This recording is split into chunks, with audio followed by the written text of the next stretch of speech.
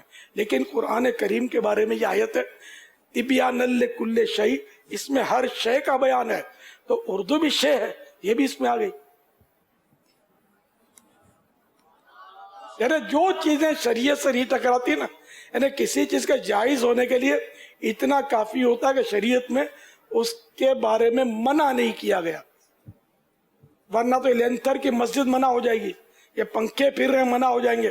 یہ کہاں تھے دور صحابہ کرام میں, یہ بتیاں کہاں جگمگا رہی تھی صحابہ کرام کے دور میں, اور انداز تھا. اب یہ اور انداز ہے. تو جو شریعت سے نہیں ٹکراتا وہ جائز ہے. اللہ تبارک و تعالیٰ کے نام توقیفی ہیں, یعنی جو قرآن و حدیث میں وارد ہو چکے انہی ناموں سے پکارا جائے گا. ان کے علاوہ اگر کسی نام سے پکارنا ہے تو اس لفظ کے لیے ایسا ہونا ضروری ہے کہ اس کے جتنے معانی ہیں وہ تمام کے تمام معانی اللہ تبارک و تعالیٰ کے لیے استعمال کرنا درست ہو, اللہ تعالیٰ کی شایان شان ہو. کوئی ایک معنی بھی اس میں ایسا نہ ہو کہ جس میں اللہ تعالیٰ کے لیے نقص کا پہلو آئے. عیب یا نقص کا پہلو آئے گا تو اللہ تبارک و تعالیٰ کے لیے اس لفظ کا استعمال ممنوع ہوگا. جو رائج ہوں اللہ تعالیٰ کے نام اور بڑے بڑے علماء سے وہ ہم سنتے آ رہے ہیں. جیسے میں نے کہا خدا, خدا تو بڑے بڑے علماء کہتے آ رہے ہیں, اور پروردگار یہ بھی بڑے بڑے علماء کہتے آ رہے ہیں, کردگار یہ بھی کہتے آ رہے ہیں, تو اس طرح کے نام جو معروف ہیں, مشہور ہیں اور بڑے بڑے علماء سے ہم سنتے رہے ہیں, کتابوں میں لکھے ہوئے ہیں, یہ لیے جائیں. اپنی طرف سے کوئی نام جو ہے نا وہ بنایا نہ جائے, اگرچہ معنی ہمارے لحاظ سے وہ صحیح ہو, لیکن یہ کہ کیا پتا اس میں کوئی ایسا پہلو جاتا ہو جو اللہ کے شان شان نہیں. صلو علی الحبیب صلی اللہ تعالی علی محمد. میرا سوال یہ ہے, روزے کی حالت میں کیا دکھتی آنکھ میں قطرے ڈال سکتے ہیں؟ نہیں ڈال سکتے.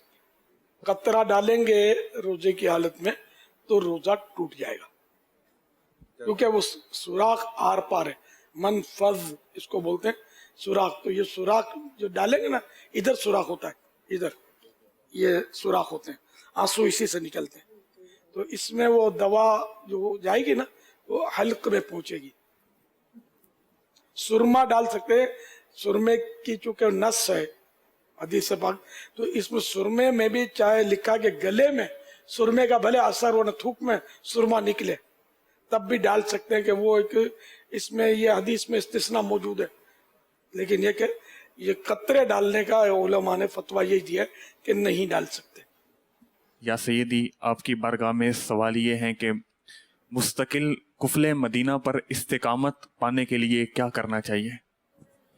کوشش, السعی منی والاتمام من اللہ, کوشش کرنا میرا کام ہے, پورا کرنا رب کا انعام ہے, پورا فرما دے. جزاک اللہ خیرہ. عشاء کی نماز پہ ایک رکعت چھوٹ گئی ہے, سلام پھیر لیا تو سجدہ سب کرنا پڑے گا, یہ دوبارہ نماز لوٹا رہی ہے. مسبوق یعنی جس کو پوری جماعت نہیں ملی, مسبوق نماز کے آخر میں امام کے ساتھ سلام پھیر دے تو کیا حکم ہے؟ اس کا جواب ہے, امام نے نماز کے آخر میں سلام پھیرا اور مسبوق یعنی جس کو ایک یا چند رکعتیں چھوٹ گئیں اس نے بھی سلام پھیر دیا, تو اس کی 3 صورتیں ہیں. نمبر 1, اگر جان بوجھ کر سلام پھیرا تو اس کی نماز ٹوٹ جائے گی, ختم ہو جائے گی. نمبر 2, اگر بھول کر امام سے پہلے یا بلا وقفہ امام کے بالکل ساتھ ساتھ سلام پھیرا تو اس کی نماز ہو جائے گی اور سجدہ سہو بھی واجب نہیں ہوگا. نمبر 3, اگر امام کے کچھ دیر بعد سلام پھیرا, جیسا کہ عام طور پر ایسا ہی ہوتا ہے, تو سجدہ سہو واجب ہوگا. یعنی جب اپنی نماز پڑھے گا تو اس کے آخر میں سجدہ سہو کرے گا. جیسا کہ رکعت 3 ملی تھی اور جیسا طریقہ بتایا گیا کہ امام کے ساتھ ساتھ فوراً بھول کر سلام پھیر دیا, اس کا مطلب نماز ہو جائے گی. اس کا مطلب یہی ہے کہ اپنی ایک رکعت اٹھ کے پڑھنی ہے, یعنی کہ سلام میری جب 3 میں ہی 4 کا کام چل جائے گا, یہ مطلب نہیں ہے. بابا جان کی خدمت میں میرا یہ سوال ہے کہ اگر کوئی فرض فجر کی نماز میں فرض پڑھ لے کوئی اور سنتیں نہ پڑھے تو بعد میں پڑھنے کی کوئی ترکیب ہے اس کی؟ سورج جب یعنی کہ بلند ہو جائے, سمجھو طلوع آفتاب سورج نکل آنے کے 20 منٹ کے بعد سے لے کر نصف النہار شرعی تک, جبکہ سورج عین سر پہ آ جاتا ہے, اس وقت تک پڑھ لینا یہ مستحب ہے. اور جو اب وہ اس کا تو تسنن تھا سنت ہونا, وہ تو اب ٹائم اس کا تو چلا ہی گیا, لیکن مستحب ہے کہ اس پیریڈ میں پڑھتا ہے تو پڑھ لے, اس کے بعد پھر مستحب بھی نہیں ہے. اس پہ رہنمائی فرمائیں کہ فجر کی جماعت کھڑی ہو گئی تو ہم کیا فجر کی سنتیں چھوڑ دیں گے؟ فجر کی سنتیں تو جب جماعت کھڑی ہو گئی ہے اس وقت بھی فجر چھوڑنی نہیں ہے, دور کہیں جا کر کونے کھانچے میں ادھر ادھر جہاں صفیں نہیں بنتی وہاں ادا کر لے. ہاں اگر جماعت جا رہی ہے کہ سنتیں پڑھے گا تو جماعت ہی نکل جائے گی, سلام پھر جائے گا, تو پھر یہ کہ جماعت میں شامل ہو جائے. اسی طرح اگر ظہر میں جیسے سنتیں موقعہ ہوتی ہیں 4 اور پھر اگر وہ مطلب نہیں پڑھی جماعت کے چکر میں سے مطلب پتہ نہیں چلتا اور فرض ادا کر لیا, اب سنت موقعہ مطلب کس طرح ادا کی جائے؟ وہ جماعت کے چکر میں, جماعت کے مطلب جماعت کے لیے مطلب جلدی ہوتی ہے کسی کو تو جماعت